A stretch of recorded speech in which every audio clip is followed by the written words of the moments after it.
Assalamualaikum warahmatullahi wabarakatuh. Perkenalkan, saya Asri Patricia dengan ujung NIM 044 dari Program Studi Ilmu Keperawatan Fakultas Kedokteran Universitas Sriwijaya. Pada video ini, saya akan menjelaskan materi tentang penyebab stres di tengah pandemi dan cara mengatasinya. 1. Penyebab. Apa penyebab mahasiswa stres saat pandemi? Penyebab mahasiswa stres saat pandemi adalah pandemi global COVID-19, karena semua kampus digiring untuk melakukan perkuliahan daring atau online dalam rangka memutus mata rantai penyebaran COVID-19. Semua elemen mulai dari dosen dan mahasiswa harus beradaptasi terhadap kondisi ini. Di Indonesia, kuliah daring terbilang sangat baru. Mungkin banyak dosen dan mahasiswa yang belum pernah melakukan sebelumnya. Perkuliahan yang biasanya dilakukan secara tatap muka, sekarang terpaksa dilakukan secara daring. Hal ini tentu menjadi beban tersendiri dan membutuhkan adaptasi. Perkuliahan daring memang membutuhkan adaptasi dan usaha agar dapat berjalan lancar, mulai dari belajar aplikasi yang menunjang perkuliahan daring seperti Zoom, Google Classroom, Edmodo, dan beragam aplikasi belajar dan konferensi lainnya. Perkuliahan daring juga membutuhkan akses internet yang mumpuni. Selain itu, dibutuhkan usaha untuk memahami materi yang biasanya disampaikan secara lisan menjadi tulisan dan video atau live streaming. Oleh karena itu, perkuliahan daring menimbulkan stres bagi mahasiswa. Lalu, apa itu coping stress? Coping stress itu, menurut Lazarus dan Volkmann, mengartikan coping adalah suatu proses di mana individu mencoba untuk mengatur kesenjangan persepsi antara tuntunan situasi yang menekan dengan kemampuan mereka dalam memenuhi tuntunan tersebut. Sedangkan dalam 1994, Lazarus dan Volkmann mendefinisikan coping sebagai suatu proses di mana individu mencoba untuk mengelola jarak yang ada antara tuntunan-tuntunan, baik itu tuntunan yang berasal dari individu maupun yang berasal dari lingkungan dengan sumber-sumber daya yang mereka gunakan dalam menghadapi stres. Baiklah, jadi berdasarkan pengertian di atas, coping stres merupakan suatu bentuk upaya yang dilakukan individu untuk mengatasi dan meminimalisasikan situasi yang penuh akan tekanan, stres baik secara kognitif maupun dengan perilaku. Setelah itu, ada bentuk-bentuk coping stress menurut Lazarus dan Volkmann, itu dibedakan menjadi bentuk dan fungsi. Dibedakan menjadi dua klasifikasi, yaitu yang pertama, problem focus coping.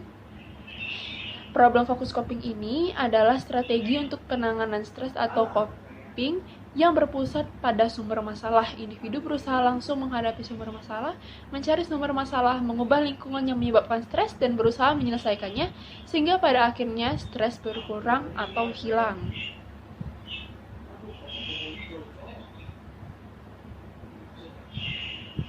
Selanjutnya ada emotion focus coping.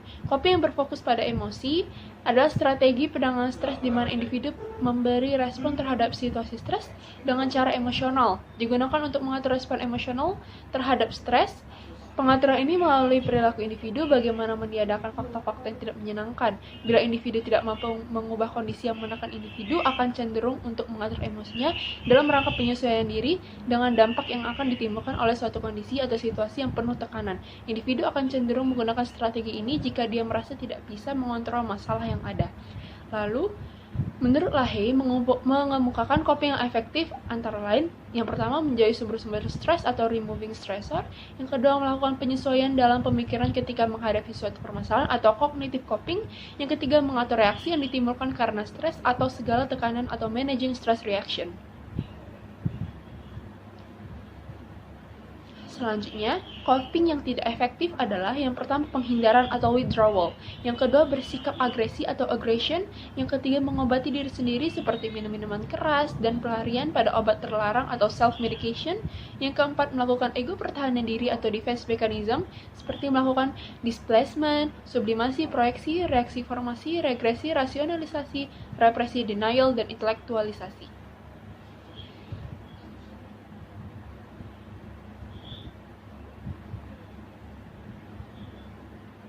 Baiklah, selanjutnya adalah cara-cara untuk mengatasi stres.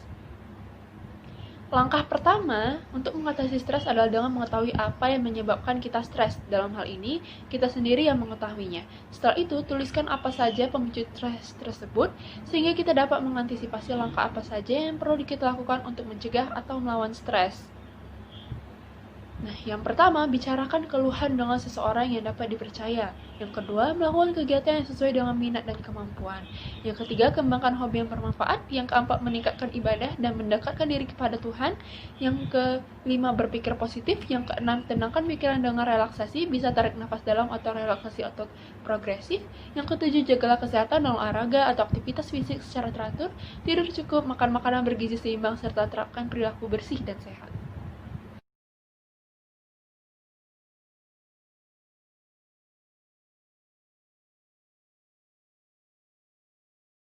Baiklah, itu tadi adalah penyampaian materi mengenai penyebab stres dan cara mencegahnya. Selanjutnya akan ada praktek mengenai cara mengatasi stres.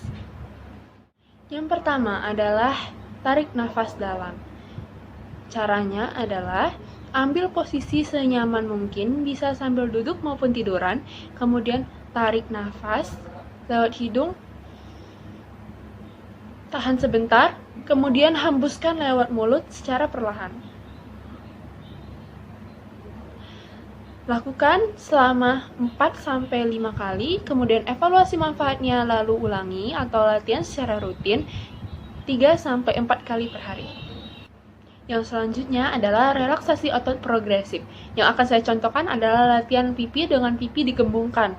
Nah, yang pertama, kalian tarik nafas dalam, lalu pipi digembungkan, kemudian tahan sebentar, setelah itu hembuskan pelan-pelan sampai pipi kembali seperti semula. Setelah itu ulangi sampai 4 kali, kemudian evaluasi manfaatnya dan latih 3-4 kali per hari. Baiklah, langsung saja ya.